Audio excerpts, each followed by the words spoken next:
ఊబకాయానికి కారణాలు చూద్దాం. జన్యుపరమైన కారణాలు. ఊబకాయాన్ని చాలా వరకు జన్యుపరమైన సమస్యగా చూడవచ్చు. ఊబకాయులైన తల్లిదండ్రులకు పుట్టిన పిల్లలకి 80% ఊబకాయం వస్తుంది.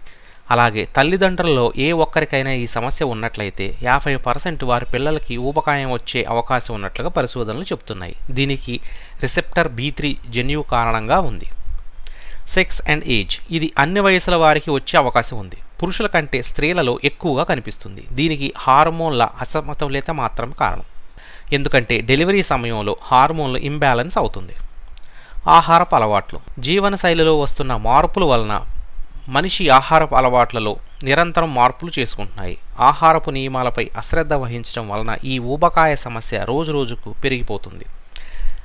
తగినంత శారీరక శ్రమ లేకపోవడం. నేటి తరంలో ఎక్కువగా కదలలేని పనులను మనం చూస్తున్నాము. కంప్యూటరైజ్డ్ వర్క్ వల్ల ఊబకాయం పెరుగుతుంది. ఆటలు లేకపోవడం, ఎక్కువ సమయం కూర్చొని పాటలు వినడం, ఇంకా టీవీ మొబైల్ చూడటం, ఇంకా ఆన్లైన్ గేమ్స్ వల్ల పిల్లల్లో కూడా ఈ ఊబకాయం వస్తుంది. స్ట్రెస్, పని ఒత్తిడి. స్ట్రెస్ కారణంగా చాలామందిలో తమకు తెలియకుండానే కావలసిన దానికంటే ఎక్కువ ఆహారం తీసుకుంటున్నారు. ఇది దీర్ఘకాలంగా జరిగితే ఊబకాయం వస్తుంది. ఆహారం పూర్తిగా నమలకుండా తొందరగా మింగటం వల్ల కూడా ఎక్కువ ఆహారం తీసుకొని పడుతుంది. ఉద్యోగరీత్యా వైఫ్ అండ్ హస్బెండ్స్ టైం లేక మార్కెట్లో రెడీగా లభించే ఆహారాల మీద ఆధారపడటం, ఇది కూడా ఒక రీజన్గా మారింది. అతిగా స్వీట్లను తినడం, తక్కువ పండ్లు, కూరగాయలు ఆహారంలో చేర్చడం వల్ల కూడా ఊబకాయం వస్తుంది. Fast foods and fry foods.